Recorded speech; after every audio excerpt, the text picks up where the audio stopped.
Jabatan Pendidikan Negeri Melaka, pendidikan bermutu, insan terdidik, negara sejahtera.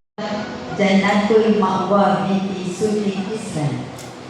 Diberi tepukan pada Ustazah.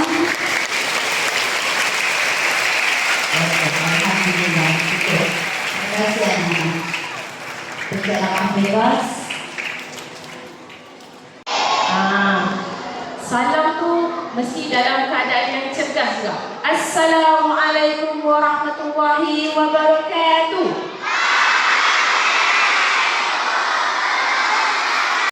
Hari apa? Sebab apa? Beri tepukan. Awak ambil satu. Awak nak berapa? Mak. Umar ambil 3. Wow.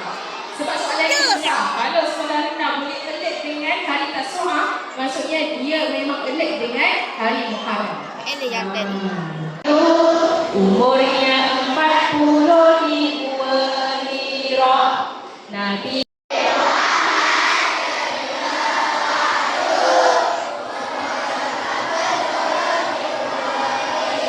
betul? Beri tepukan ke Aisyah.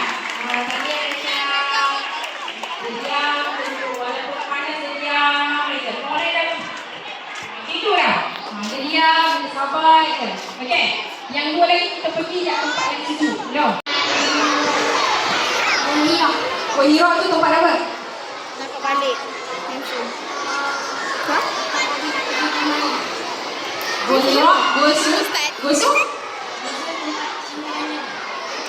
Okey, betul. Yang Gua Hira tu tempat menerima wahyu.